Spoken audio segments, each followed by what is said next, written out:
कशा आहात माझ्या सगळ्या गोड मैत्रिणींनो. आय होप की आपण सगळ्याजणी स्वस्त मस्त आणि आनंदी असालच. तर आपल्या सगळ्यांचं पुन्हा एकदा स्वागत आहे नवीन एका व्हिडिओमध्ये. तर मैत्रिणींनो, आजचा व्लॉग हा 2 दिवसाचा एकत्रित असा व्लॉग असणार आहे.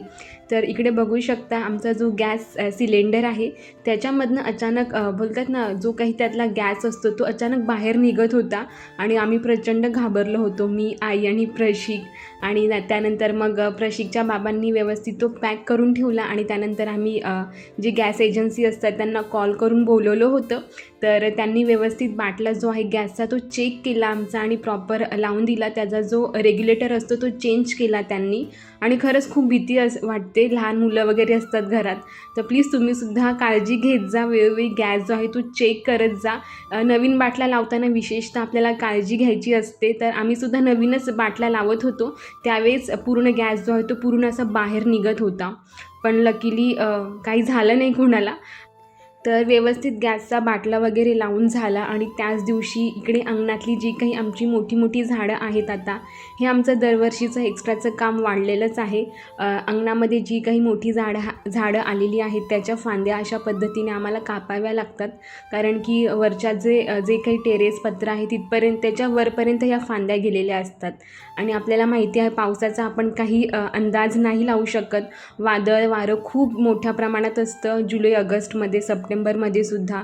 त्यामुळे भीती वाटते. त्यामुळे दरवर्षी अशा पद्धतीने फांद्या ज्या आहेत त्या कापाव्याच लागतात झाडाच्या.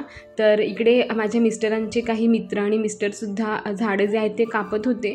आणि हे जे आहे काम हे दरवर्षीचंच असतं. तर हे सगळं काही कापून झाल्यानंतर दिवसभरचं जे काही रुटीन आहे ते मी आज तुमच्यासोबत शेअर करणारच आहे. तर बघा, अंगणामध्ये जर आपल्या अशी काही झाडं वगैरे असतील तर आपणसुद्धा त्याची विशेषतः काळजी घेतो. आमचं अंगण जे आहे ते खूप मोठं आहे, पण अजून व्यवस्थित त्याला गार्डनिंग आम्ही केलेलं नाही आहे. ही जी झाडं तुम्ही बघत आहात ना, ही खूप जुनी झाडं आहेत. आणि आता तीच कापाकापीची कामं चालू होती.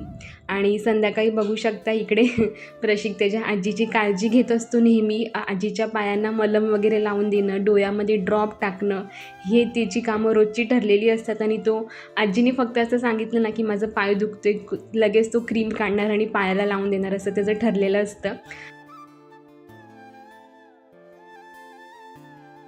आणि प्रशिक बायाने मला न चुकता डीमार्टमधनं या डांबर गोळ्या आणायला सांगितल्या होत्या.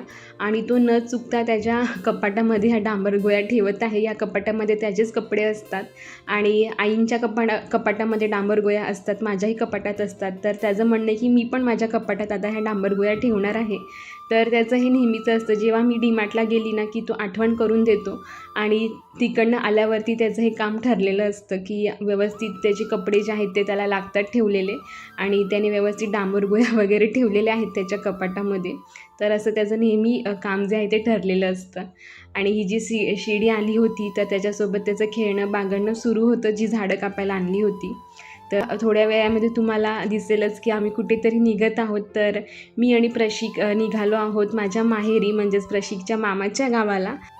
आता तुम्ही विचार कराल की आता स्कूल जी आहे ती सुरू होणार आहे आणि आता कुठे निघत आहे. तर बघा, आता एप्रिल मेमध्ये आपलं वेकेशन स्टार्ट होतं आणि बरेच जण आपल्या मामाच्या गावी मस्त एन्जॉय करून येतात, महिना दीड महिना राहून. पण मला नाही जमत. आणि यावर्षी आमच्या घरामध्ये तुम्हाला माहिती आहे माझ्या ज्या आजत सासूबाई आहेत, आजी सासूबाई, तर त्यांना देवआज्ञा झाली होती, त्यामुळे आणि इतर कारणांमुळे मला नाही जायला जमलं. आणि आता स्कूल लवकरच नेक्स्ट वीकमध्ये स्टार्ट होणार आहे प्रशिकची. तर त्याचंही असं असतं की त्यालासुद्धा मामाच्या गावी जायचं आहे. त्यामुळे म्हटलं की चला ॲटलिस्ट 3-4 दिवस तरी का होईना आपण त्याला फिरवून आणूया मामाच्या गावी. कारण की जास्त कुठे त्याला आम्ही फिरायलासुद्धा नेत नाही नॉर्मली.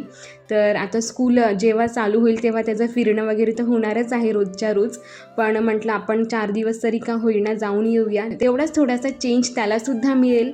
आणि नंतर एकदा का मुलांचं स्कूल जे आहे ते स्टार्ट झालं की आपल्यालासुद्धा आपल्या घरी लवकर काही जायला मिळत नाही. जेव्हा त्यांच्या सुट्ट्या असतात शाळेला वगैरे ते त्यानुसारच आपल्याला प्लॅनिंग करून जावं लागतं. तर आता इकडे मी सगळं काही सकाळचं जे आहे ते रुटीन तुमच्यासोबत शेअर करत आहे थोडंफार, कारण की दुपारी आम्ही निघणार आहोत. तर त्याआधी म्हटलं स्वयंपाक करून जाऊया. आणि ज्या काही मसाल्याचे डबे वगैरे आहेत ते मी रिफिल करून ठेवले, कारण की धावपळ नको नंतर आईंची व्हायला. तर इकडे आज साधा सिंपल मेनू असणार आहे, कारण की आज आमच्या आईंचा उपवास असतो. तर सिंपल म्हणजेच वरण भात आणि टोमॅटोची चटणी. तर हा मेनू आमच्या घरामध्ये सगळ्यांना आवडतो. तर पटकन मी इकडे स्वयंपाक करून घेते आणि कपडेसुद्धा मशीनला लावलेले आहेत. तर स्वयंपाक होईपर्यंत माझे कपडेसुद्धा वॉश करून होतीलच. त्यानंतर आमचं सगळं काही आवराआवरी निघण्याची तयारी हे सगळं सुरू असणारच आहे.